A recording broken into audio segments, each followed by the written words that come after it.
Junior Ngombe, le nom qui bat la une des tabloïds depuis le début de cette semaine au Cameroun. Appelé le 24 juillet dernier, puis conduit au 7 à Yaoundé. Depuis ce jour, c'est la désolation dans son quartier. Ses collègues reviennent sur la nature de ses directs sur les réseaux sociaux. Quand nous allons sur Facebook, nous voyons que c'est à cause des directs qu'il faisait. Nous avons été beaucoup choqués parce que même quand nous étions au salon ensemble, lui, tout ce qu'il disait, c'était les jeunes doivent aller voter. Il nous incitait, nous aussi, à aller voter parce que personnellement, je n'ai pas de cadre électoral et je n'avais même pas l'intention d'aller voter. Dans toutes les vidéos qu'il faisait ici au salon, c'est tout ce que nous on voyait, c'est tout ce qu'on entendait. Du coup, nous avons été beaucoup choqués, beaucoup peinés de savoir qu'on l'a arrêté juste pour ça. À son lieu de service, un salon de coiffure, tout le monde est affecté. Les activités n'ont plus repris depuis son arrestation. C'était le meilleur de mes coiffeurs et c'était le seul en fait. Donc depuis son arrestation, l'activité est bloquée, vous l'avez constaté vous-même. C'est fermé.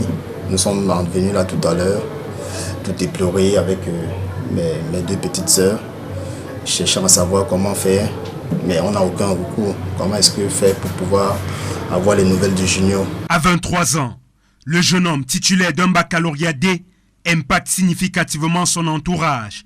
Tous le veulent de retour à la maison. Nous demandons qu'on libère Junior pour qu'il continue à vaquer à ses occupations. Sa famille, ses amis, nous, ses proches, nous le voulons près de nous. Décidez-vous, je vous en prie, qu'on puisse le libérer. Sans Junior, on ne peut pas tenir la main. Pour certains habitants, il n'y a nul doute que la liberté d'expression est menacée au Cameroun. Moi-même, j'avais 23 ans à l'époque, en 90, quand j'ai mené ce combat. Aujourd'hui, à 34 ans, on revient à la dictature. Il n'y a pas d'expression. On n'a pas de d'expression, que ça fait honte à ce gouvernement. Le Cameroun, c'est pour tous les Camerounais. Et nous avons ce qu'on appelle la liberté d'expression. Junior a passé son 6e jour loin de son domicile. De ses proches, il a été auditionné lundi en présence d'un de ses avocats, le bâtonnier maître Akeremouna. Les faits qui lui sont reprochés sont l'incitation à la révolte et propagation de fausses nouvelles.